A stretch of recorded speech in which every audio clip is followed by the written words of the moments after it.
Chers frères et sœurs, chers amis, que la paix et la grâce de Dieu soient avec vous tous. Amen. En ce matin, chers amis, nous gagnons au privilège, nous allons méditer ensemble sur la parole de Dieu et en ce sabbat matin. Et nous sommes en train de voir ou bien d'étudier une nouvelle série d'études bibliques. Et cette série, c'est l'Église et la grande tribulation.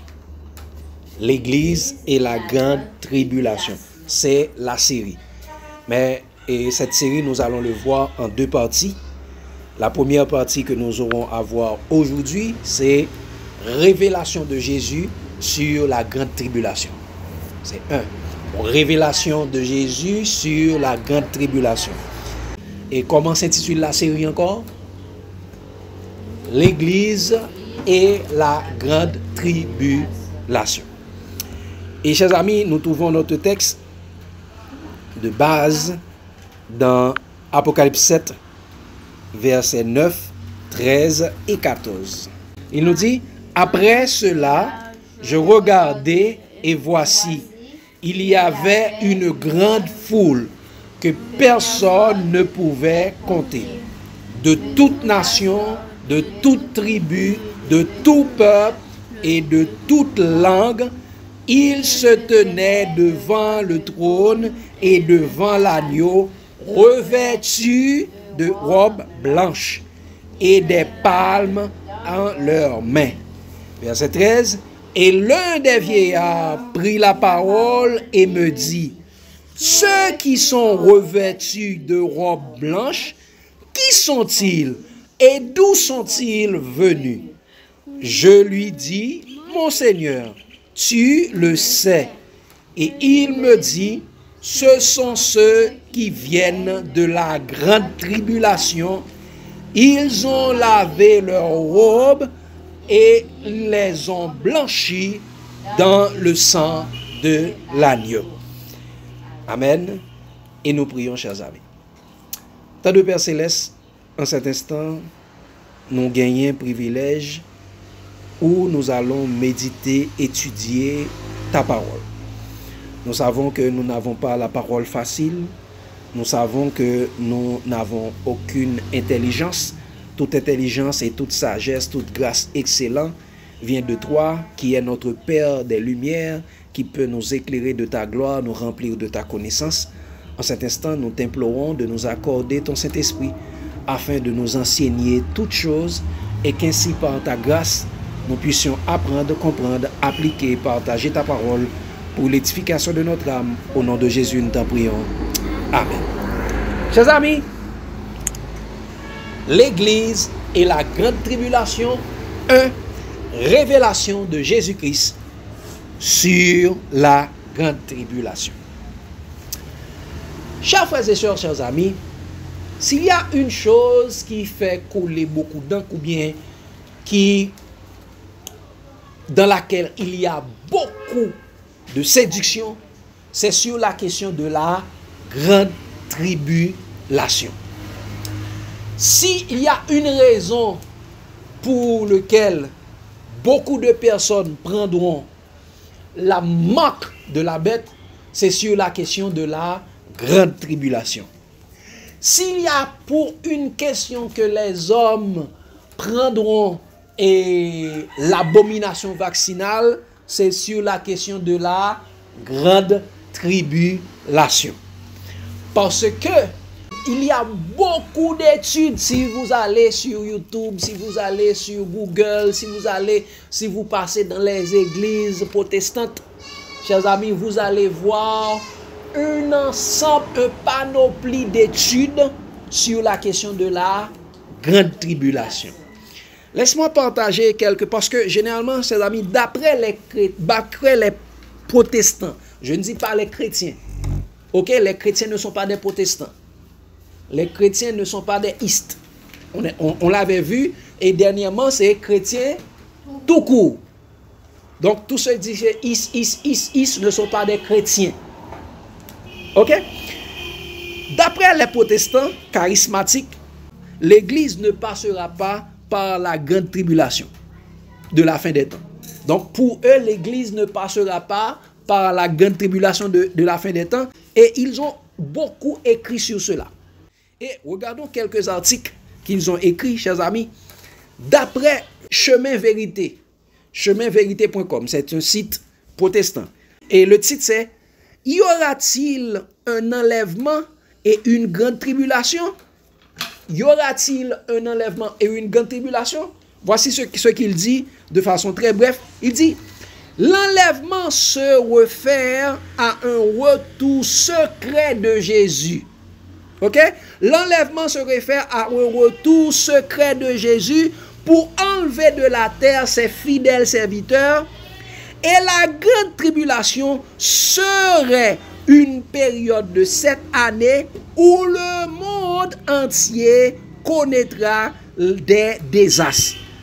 La souffrance, l'angoisse, le désordre et toutes sortes de mal.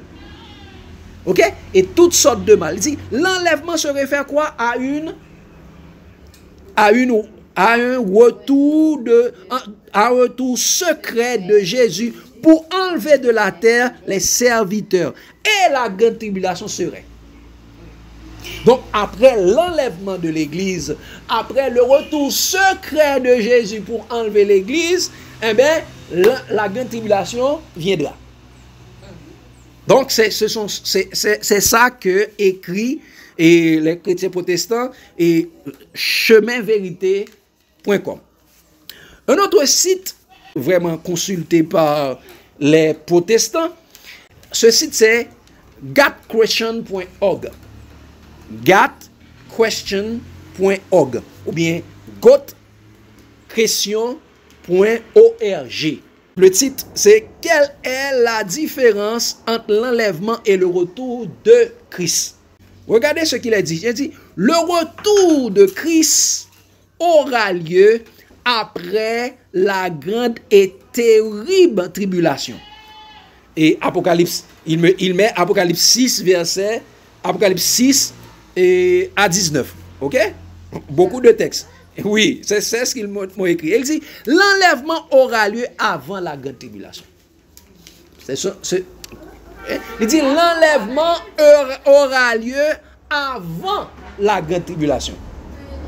Donc, l'Église sera enlevée pour eux avant la grande tribulation. Il dit, l'Église ne sera pas sur la terre pendant la grande tribulation. C'est ça que les protestants prônent d'après gotquestion.org.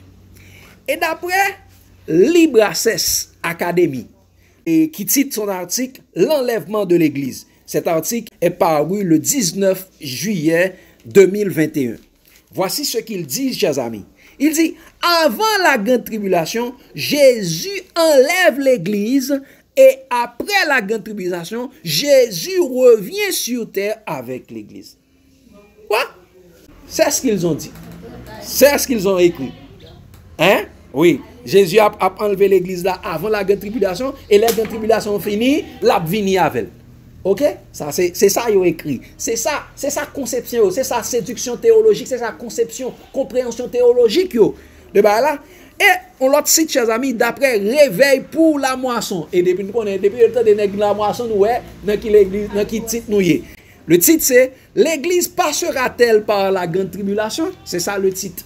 Et cet article est écrit par Kenzo David. Kenzo David. Il dit, sachez tout d'abord que la grande tribulation est pour Israël et non pour l'église. Qu'est-ce qu'il dit? La grande tribulation est pour Israël et non pour l'église. Jésus lui-même a enseigné que l'église échapperait à la grande tribulation. Qu'est-ce que c'est? La grande tribulation est pour Israël et Jésus a enseigné que l'église échapperait à la grande tribulation.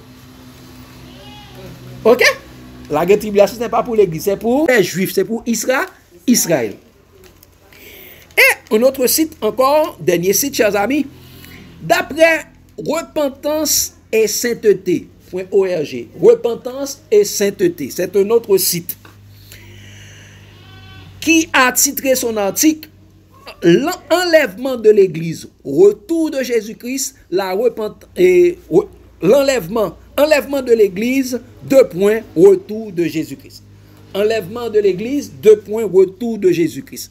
Cet article est paru le 23 juillet 2023. Qu'est-ce qu'il a dit? Il dit, après l'enlèvement de l'Église, il y aura une période appelée tribulation où le monde connaîtra une grande souffrance et des catastrophes. Quoi? Après l'enlèvement de l'Église, il y aura une période appelée tribulation où le monde connaîtra de grandes souffrances et des catastrophes. Donc pour eux, l'Église ne passera pas par la grande tribulation.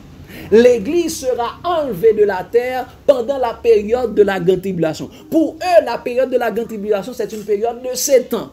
Et pour eux, la grande tribulation est pour Israël. Oh, Jésus a enseigné que l'Église sera échappée, l'Église sera enlevée, l'Église sera kidnappée avant la grande tribulation.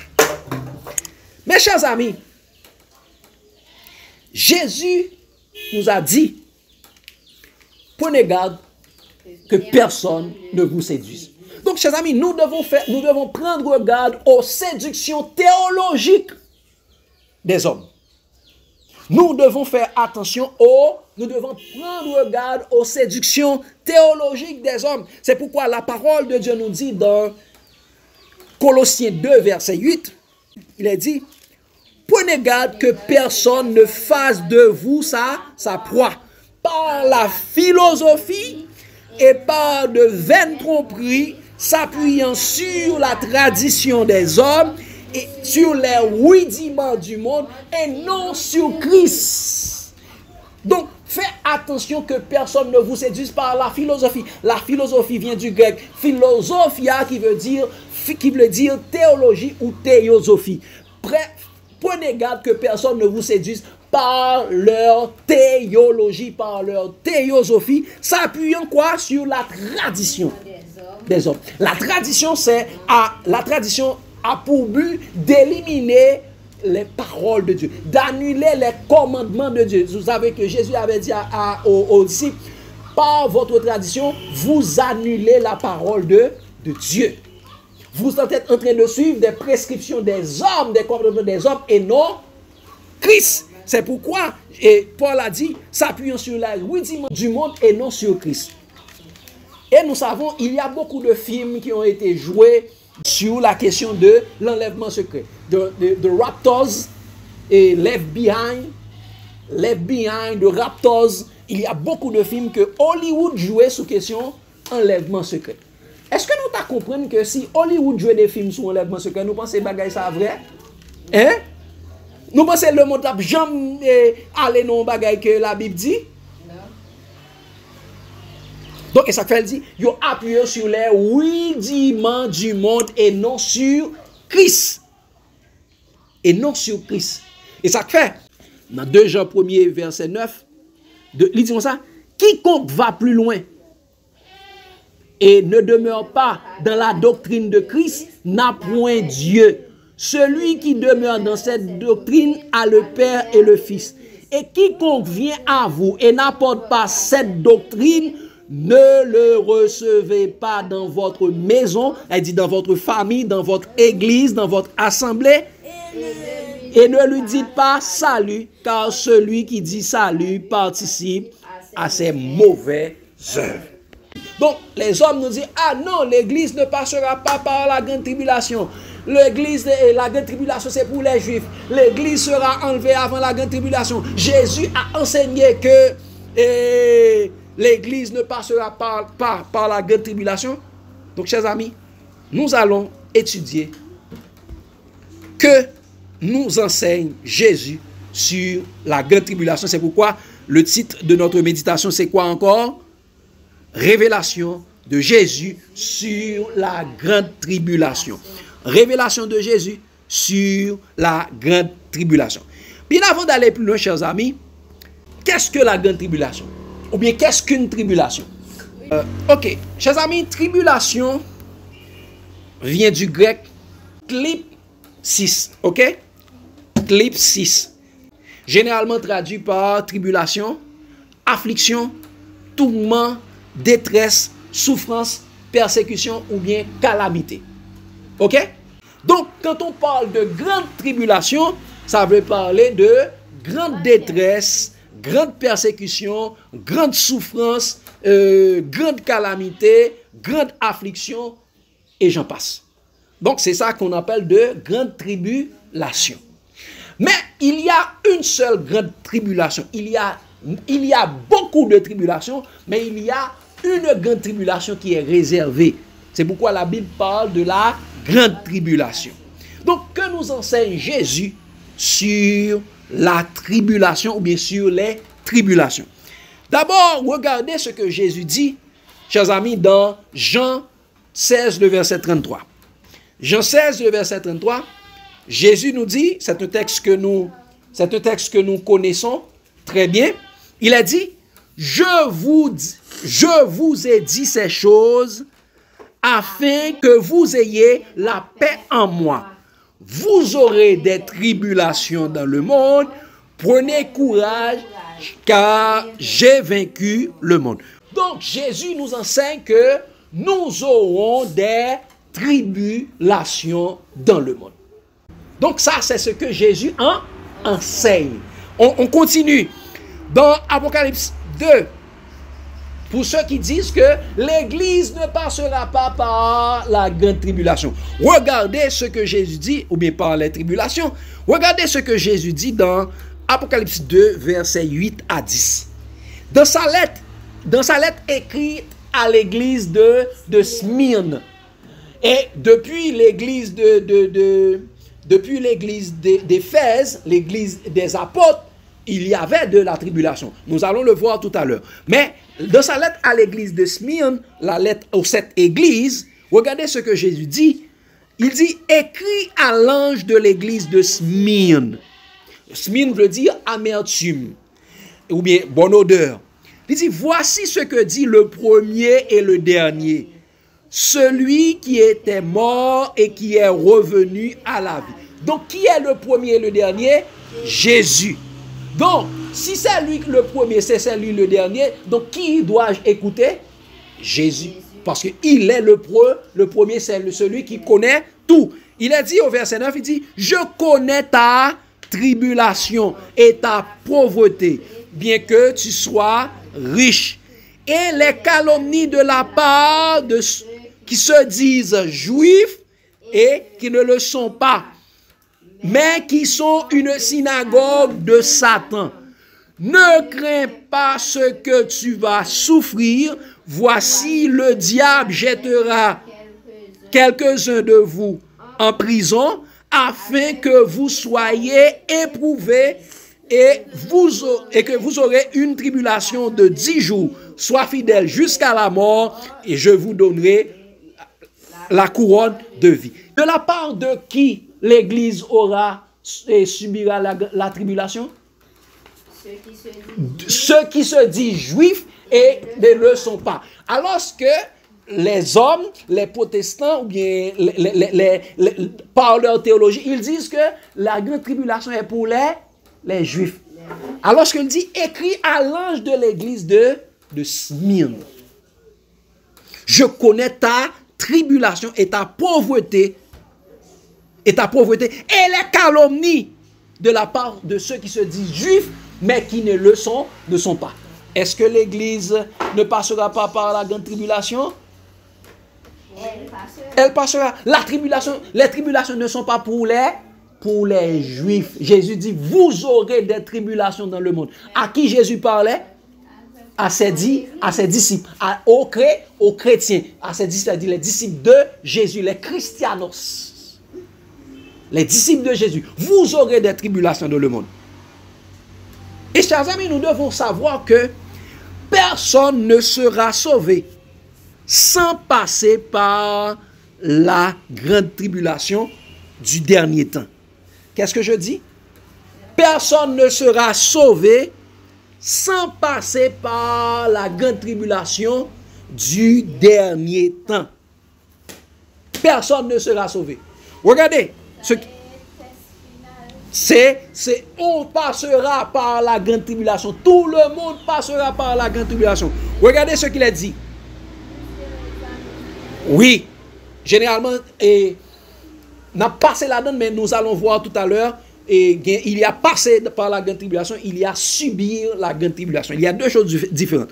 Regardez dans Daniel 12, nous avons dit, tribulation, c'est plitis, veut dire également détresse. Grande détresse. Grande persécution. Regardez ce qu'il a dit, chers amis. Il a dit dans Daniel 12, le verset 1er, qu'est-ce qu'il a écrit? En ce temps-là. Il dit, en ce temps-là, se lèvera Michael, le grand chef, le défenseur des enfants de ton peuple. Et ce sera une époque de détresse telle qu'il n'y en a point eu de semblable depuis les nations existent jusqu'à cette époque. En ce temps-là, ceux de ton peuple qui seront trouvés inscrits dans le livre seront sauvés.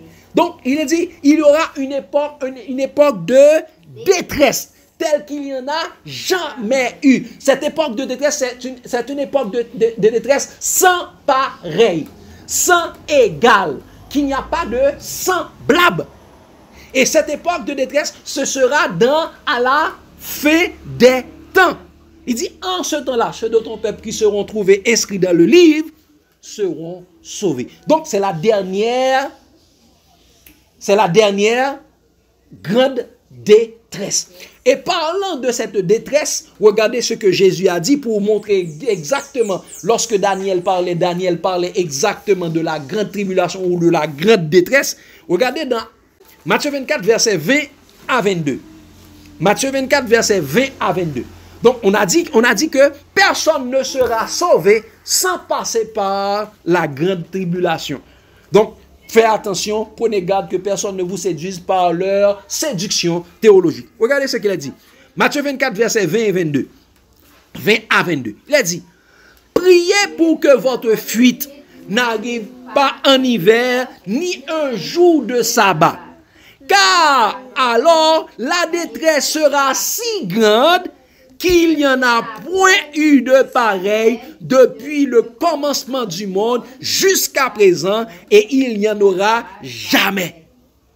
Et si ces jours n'étaient abrégés, personne ne serait sauvé, mais à cause des élus, ces jours seront abrégés. Ces jours seront abrégés. Regardez, chers amis, Jésus dit priez pour que votre fuite n'arrive pas en hiver ni un jour de sabbat. Pour ceux qui disent le sabbat est aboli. Donc ça c'est clair. Mais l'autre chose c'est dit, car la détresse sera si grande. Ça veut dire que ce sera une grande détresse. On remplace détresse par son mot, par plipsis, ça veut dire ce sera une grande tribulation.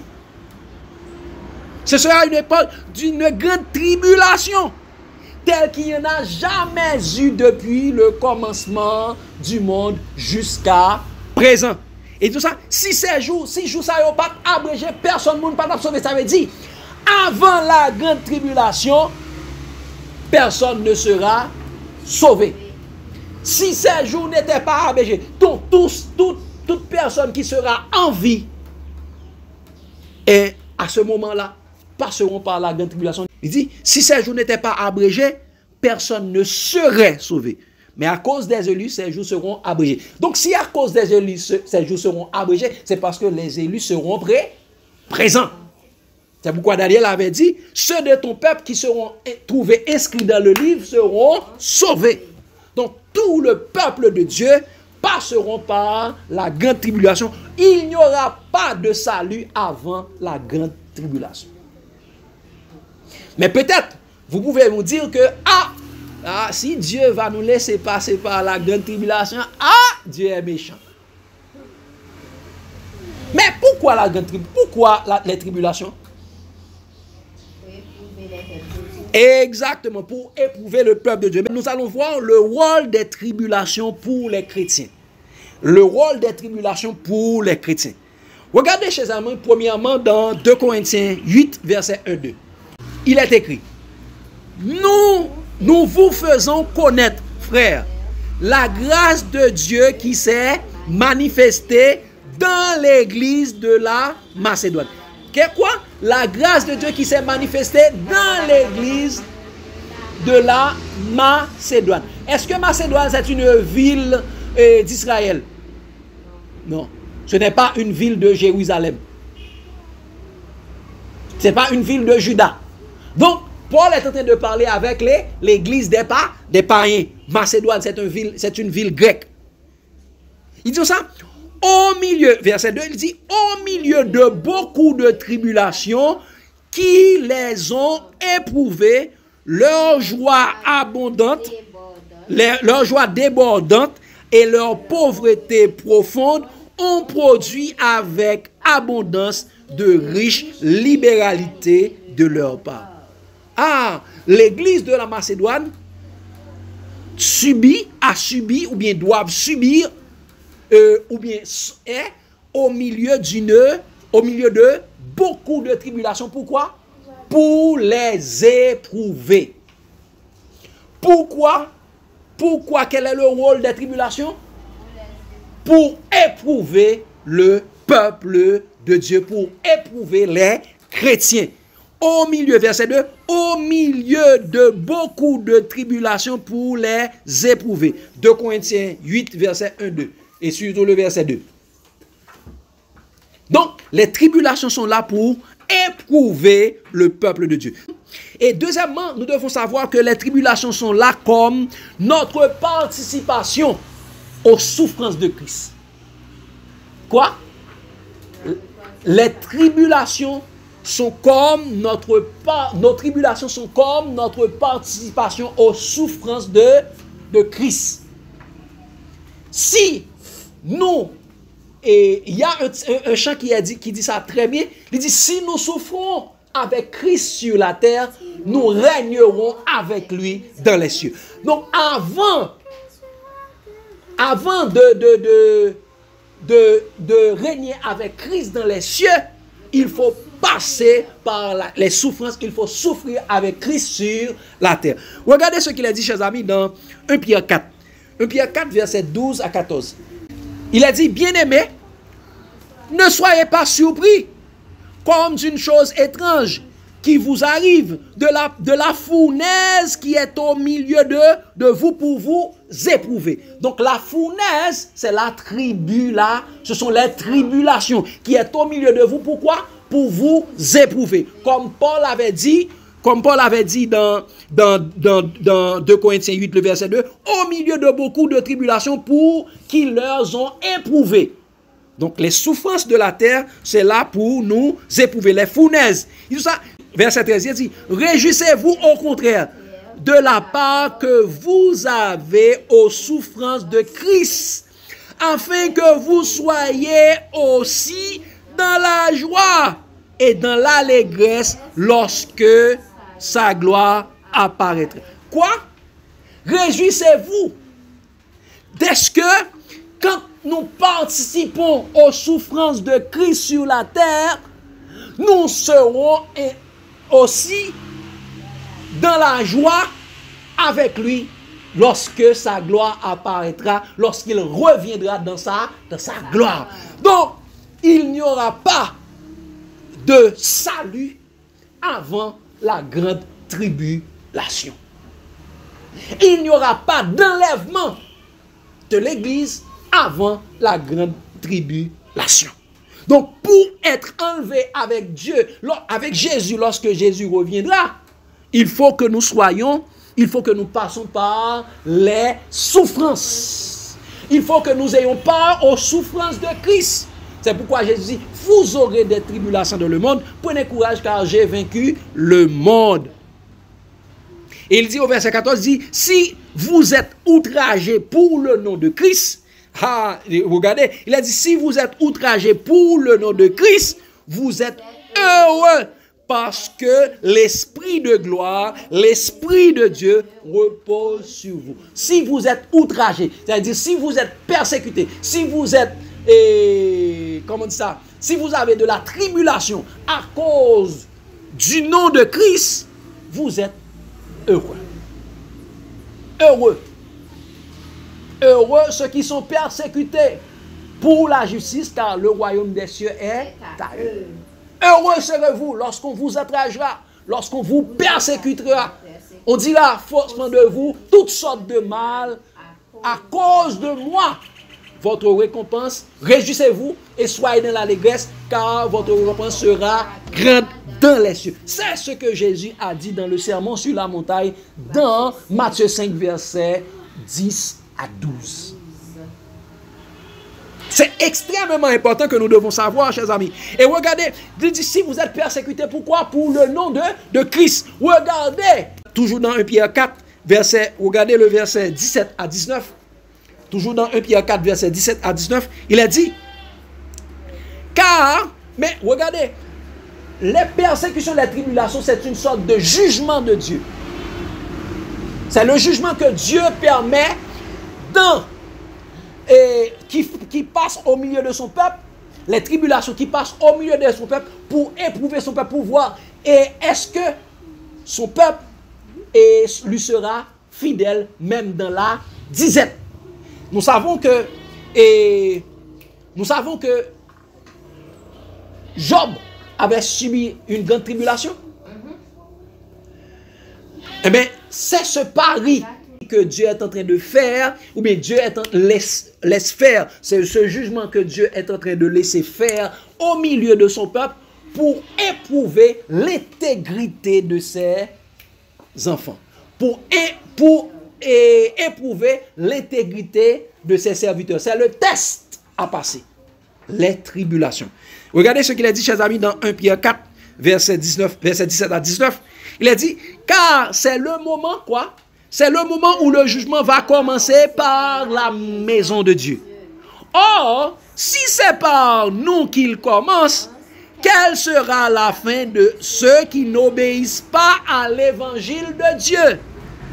Et si le juste se sauve avec peine, que deviendra l'impie et le pécheur? Ainsi que ceux qui souffrent selon la volonté de Dieu remettent leur âme au fidèle Créateur en faisant ce qui est bien. Donc, lorsque nous subissons les tribulations, nous n'avons pas aux souffrances de Christ. Nous acceptons le jugement de Dieu. Et c'est un test pour notre intégrité, pour voir est-ce que nous sommes fidèles à Christ, fidèles à Dieu. Est-ce que nous, pour voir est-ce que quelque chose peut nous séparer de l'amour de Dieu. Et c'est pourquoi Paul dit, Romains 8, verset 35, qui pourra nous séparer de l'amour de Christ? Sera-ce la tribulation ou l'angoisse, ou la persécution, ou la faim, ou la nudité, ou le péril, ou l'épée? Selon il est écrit, c'est à cause de toi qu'on nous met à mort tout le jour, qu'on nous regarde comme des brebis destinées à la boucherie. Donc, chers amis, les tribulations sont là pourquoi? La première chose, c'est pourquoi? Donc, c'est pour nous éprouver. Deuxième chose, c'est pour que nous n'ayons pas aux souffrances de Christ. Aux souffrances de Christ. Et éprouver veut dire quoi, chers amis? Éprouver veut dire quoi? Nous savons que ce que Jésus avait dit à l'église de Laodicée. Nous savons que ce que Jésus avait dit à l'église de Laodicée, pour ceux qui disent que l'église, la grande tribulation, c'est pour les juifs. C'est pas vrai. C'est du fake news. Regardez ce qu'il a dit avec l'église de Laodicée. Nous allons le voir. Il a dit dans Apocalypse 3, verset 14 et verset 18. Il a dit, écrit à l'ange de l'église de Laodicée. Voici ce que disent là, l'Amen, le témoin fidèle et véritable, le commencement de la création de Dieu. Qui parle? Le témoin fidèle et véritable. Donc, si vous avez besoin de la vérité, nous devons aller vers le témoin fidèle et véritable qui est Jésus-Christ. Regardez, il a dit au verset 18, je connais, je te conseille d'acheter de moi de l'or éprouvé par le feu et des vêtements blanches, afin que tu sois vêtu et que la honte de ta nudité ne paraisse pas, et un collier pour oindre tes yeux, afin que tu vois. Il dit, je te conseille d'acheter de moi de l'or éprouvé par le feu. Donc de l'or éprouvé par le feu, c'est la foi dans l'épreuve. C'est la foi dans les épreuves, chers amis. C'est quoi de l'or éprouvé par le feu? C'est la foi dans les épreuves, la foi au milieu des tribulations. Regardez, il a dit dans 1 Pierre 1er, verset 6 à 9, et c'est écrit noir sur blanc dans la parole de Dieu. C'est à l'église, l'église du dernier temps. L'église du dernier temps, c'est à cette église que Jésus dit, je te conseille d'acheter de moi de l'or éprouvé par le feu. Et regardez ce que veut dire de l'or éprouvé par le feu. Il a dit, 1 Pierre 1er, verset 6 à 9, il dit, c'est là ce qui fait votre joie. Quoique maintenant puisqu'il le faut, vous soyez attristés pour un peu de temps par diverses épreuves. Vous soyez quoi? Attristés pour un peu de temps par diverses épreuves. Il dit, afin que l'épreuve de votre foi, plus précieuse que l'or périssable, qui cependant est éprouvé par le feu, est pour résultat la louange, la gloire et l'honneur lorsque Jésus-Christ apparaît. Ah, pour que nous ayons la gloire, l'honneur, la louange lorsque Jésus apparaîtra, nous devons faire quoi?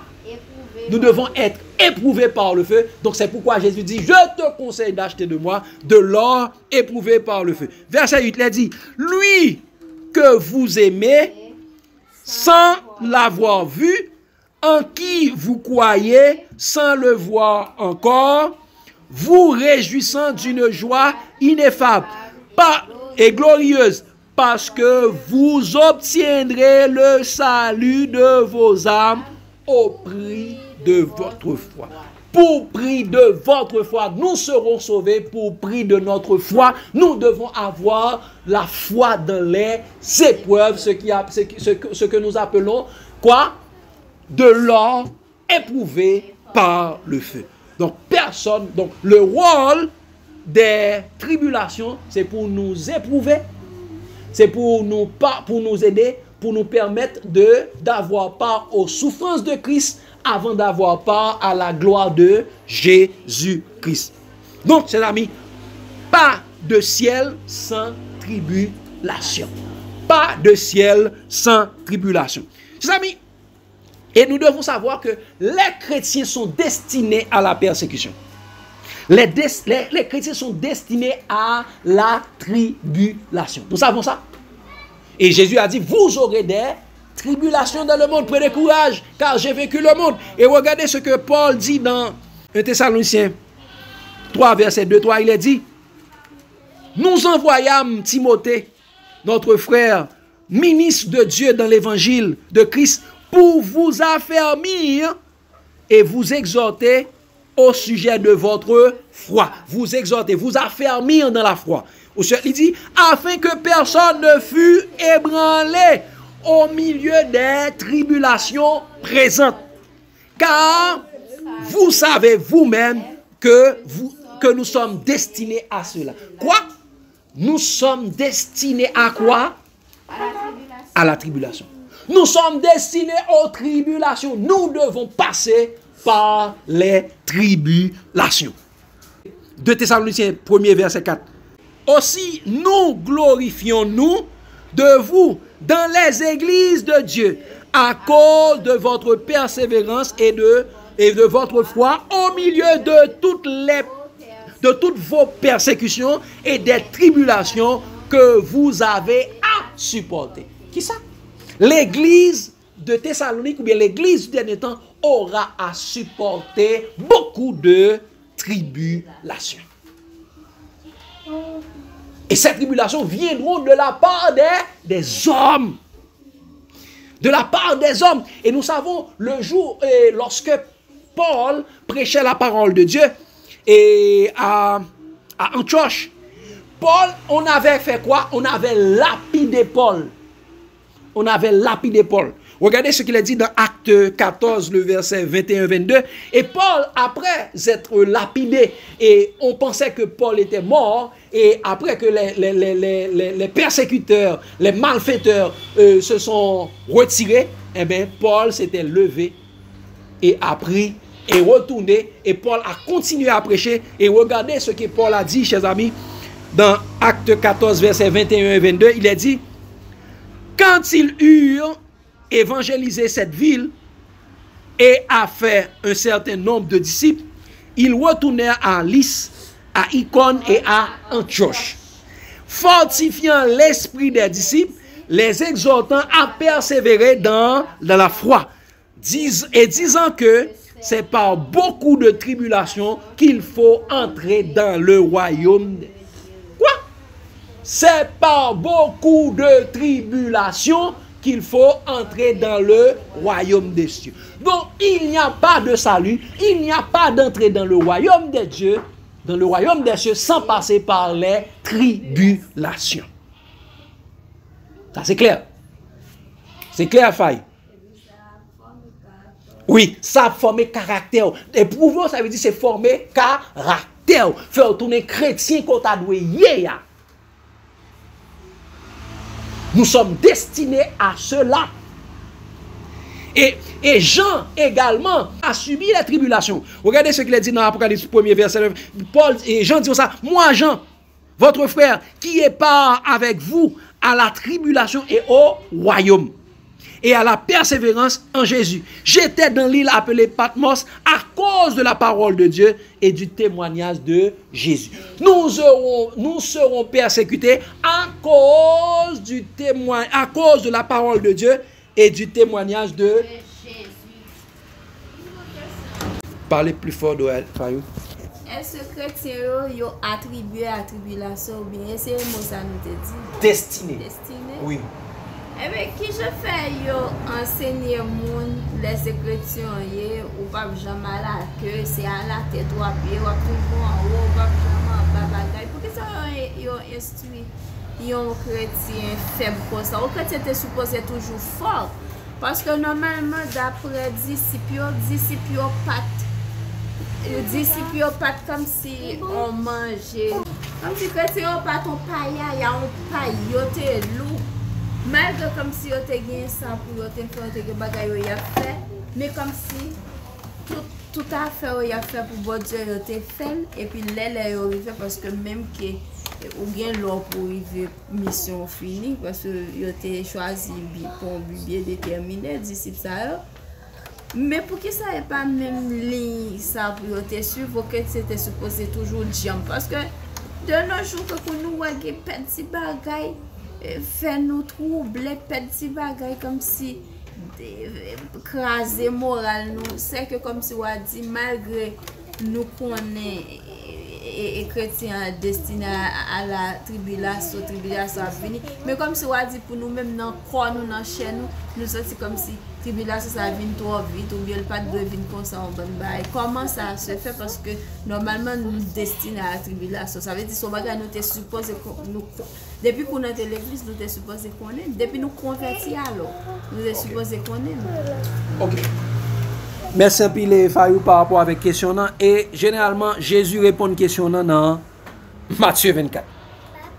Et d'abord qui ça qui fait que depuis l'entrée de l'église yo pas enseigné nous ça? C'est parce que Jésus dit prenez garde que personne ne vous séduise.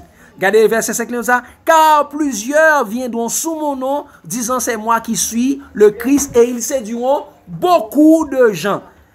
Vous entendez parler de guerre et de bout de guerre, et de famine, de peste, ainsi de suite. Donc ça, il y a bien pour lui. Il dit, vous serez haïs de tout ça à cause de nos noms. Une nation s'élèvera contre une autre nation. Il y aura des tremblements de terre, des famines, ainsi de suite.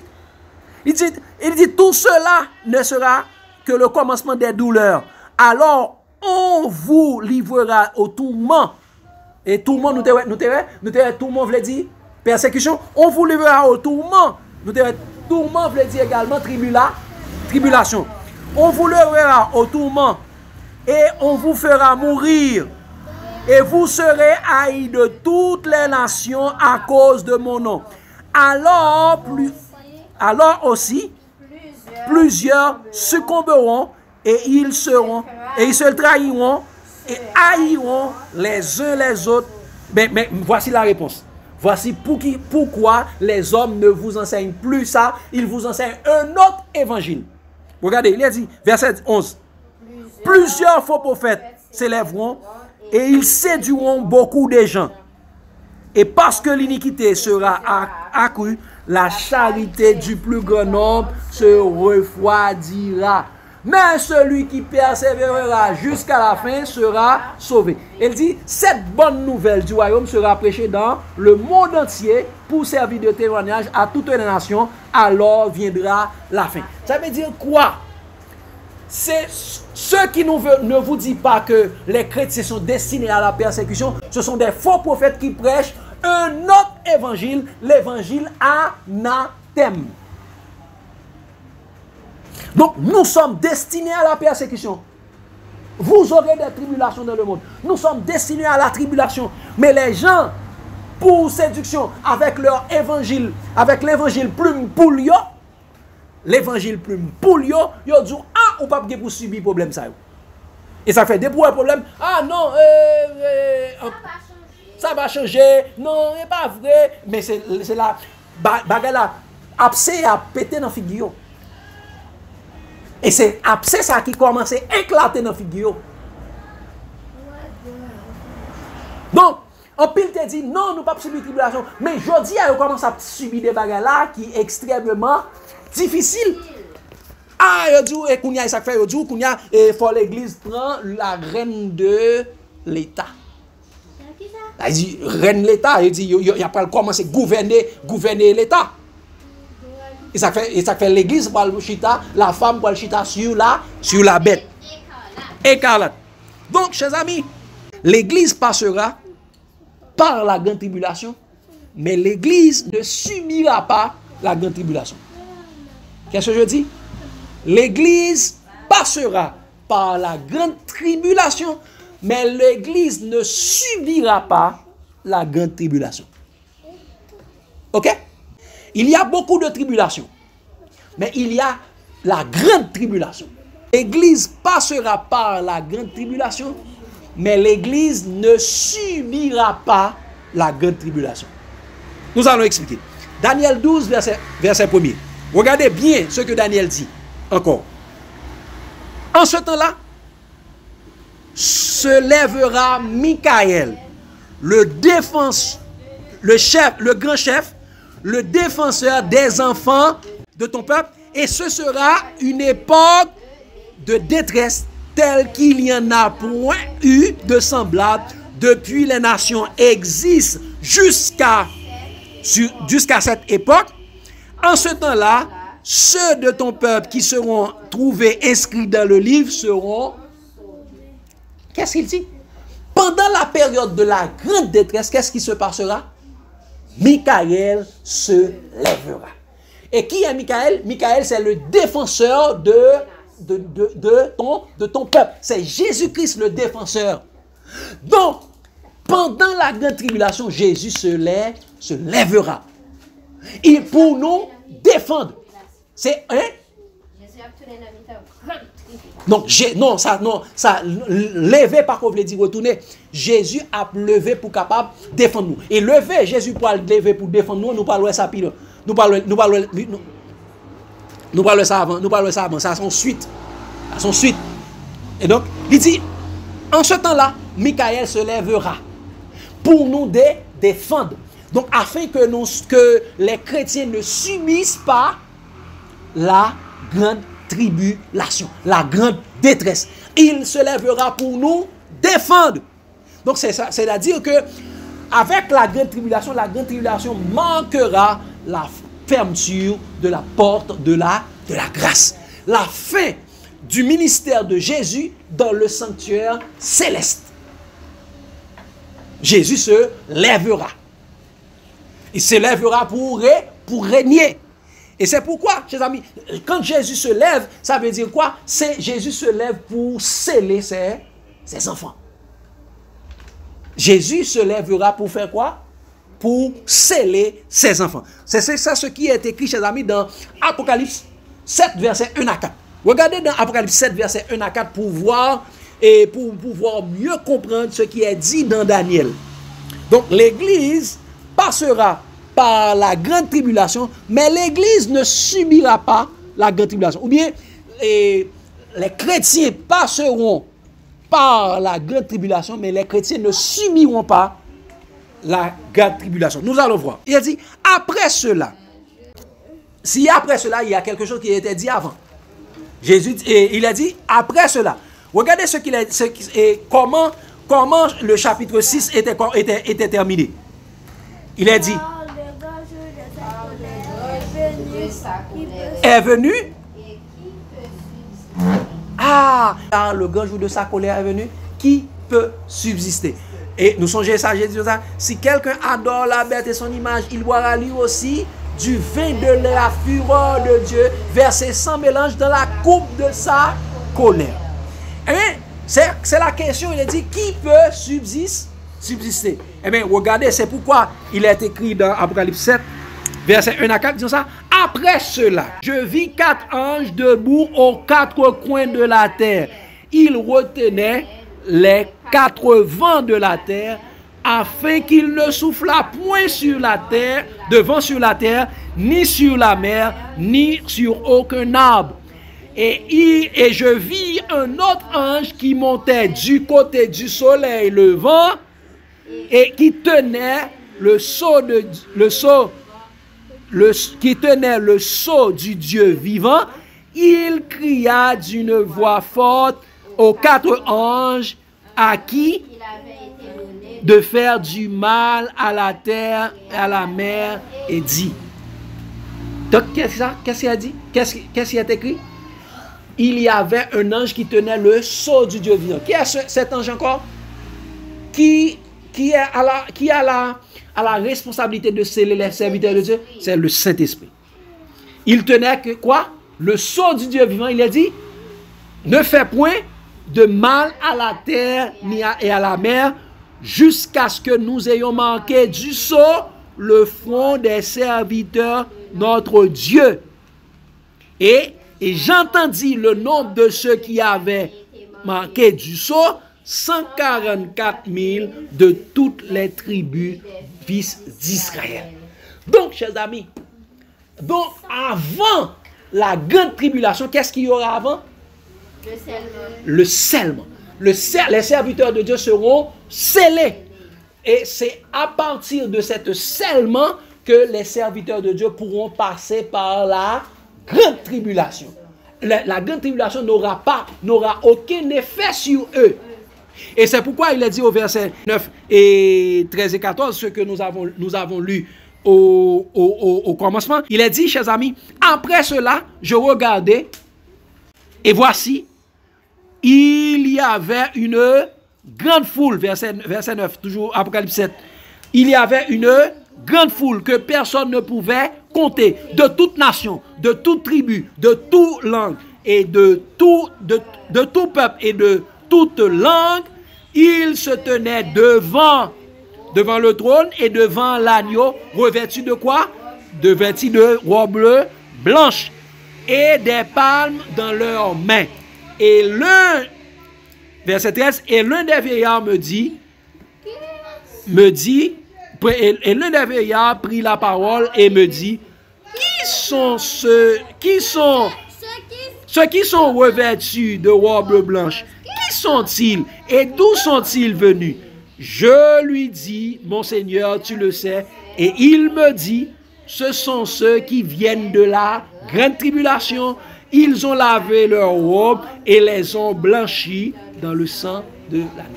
Ils ont lavé leurs robes, ils viennent de la grande tribulation. Pourquoi? Comment comment ils arrivent à passer de la grande tribulation? C'est parce qu'ils ont reçu le le sceau de Dieu. Ils ont lavé leurs robes et les ont blanchis dans le sang de l'agneau. Avant le relâchement des vents, ils seront scellés pour traverser la grande tribulation.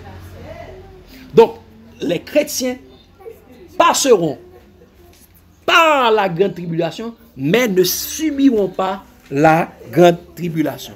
Et mes chers amis, il y a une autre question que nous allons voir. La grande tribulation est l'œuvre de qui? La grande tribulation sera l'œuvre de qui? La grande tribulation est l'œuvre de qui? Ah, nous allons voir. Et, chers amis, merci et Nanoun par rapport à cette réponse. La grande tribulation viendra quand?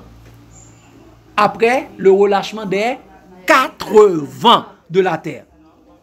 Cela traduit que la grande tribulation sera produite par les vents de la terre après le scellement des serviteurs de Dieu.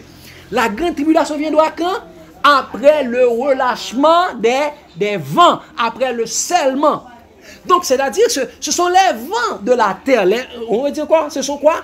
Les vents de la terre qui viendront avec la grande tribulation. Nous sommes clairs là-dessus. Eh bien, chers amis, que représentent les vents? Les mauvais anges. Regardez, dans Psaume 104, verset 4 et Hébreux 1er, verset 7. Psaume 104, verset 4, il est dit: il fait des vents ses messagers, des flammes de feu ses serviteurs. Il fait des vents ses messagers. Eh bien, messager veut dire quoi? Veut dire, venu de grec angelos, qui veut dire ange. Et confirmons cela dans Hébreux 1er, verset 7. Les vents représentent quoi? Regardez, il a dit, de plus, Hébreux 1er, verset 7, il dit, de plus, il dit à des anges, celui qui fait de ses anges des vents et ses serviteurs des flammes de feu. Celui qui fait de ses anges des vents. Donc, chers amis, les vents représentent les anges. Mais, on a dit dans la parole de Dieu, les vents de la terre. Qu'est-ce qu'on a dit? Les vents de la terre.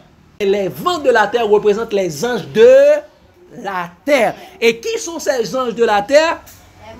Les mauvais anges, les anges déchus. Regardez dans Apocalypse 12, verset 7 à 9. Apocalypse 12, verset 7 à 9. Il a dit, et il y eut guerre dans le ciel. Michel ou bien Michael et ses anges combattirent contre le dragon. Et le dragon et ses anges combattirent. Mais ils ne furent pas les plus forts. Et leur place ne fut plus trouvée dans le ciel. Et il fut précipité, le grand dragon, le serpent ancien, appelé diable et Satan, celui qui séduisit quoi? Séduit toute la terre. Il fut précipité sur la terre et ses anges furent précipités avec lui. Donc les anges de la terre, ce sont les anges qui ont été précipités sur la terre avec Satan, le serpent ancien, le dragon appelé diable et Satan. Donc les vents de la terre, ce sont les mauvais anges, les anges déchus. Et regardez ça également, chers amis, dans Jude 1er. Regardez ça encore, chers amis. Dans Jude 1er, verset 5-6, il dit, je veux vous rappeler, à vous qui savez fort bien toutes ces choses, que le Seigneur, après avoir sauvé le peuple, l'avoir tiré du pays d'Égypte, fit ensuite périr les incrédules. Qu'il a réservé pour le jugement du grand jour, enchaînés éternellement par les ténèbres, les anges qui n'ont pas gardé leur dignité, mais qui ont abandonné leur propre demeure. Quoi? Qui? Les anges qui n'ont pas gardé leur dignité, mais qui ont abandonné quoi? Leur propre demeure. Donc la demeure des anges, c'était où ça? Dans le ciel. Mais ils n'ont pas gardé leur dignité, ils ont été chassés. Mais où est-ce qu'ils sont venus? Sur la terre. C'est pourquoi on appelle les vents de la terre. Ce sont les mauvais anges qui sont enchaînés. Donc les vents qui seront relâchés, ce sont les mauvais anges qui étaient enchaînés dans l'abîme. Enchaînés dans les prisons des démons. Ils seront relâchés. Ils seront relâchés. Donc, ses amis, la grande persécution sera l'œuvre des anges déchus qui seront relâchés. Mais ils seront relâchés quand est-ce? Après le scellement. Après le scellement.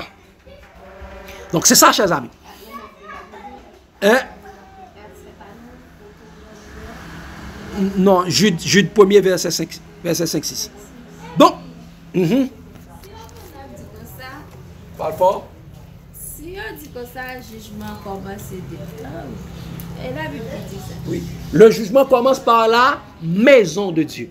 Donc, ce jugement, c'est l'épreuve pour voir qui passera le dernier test.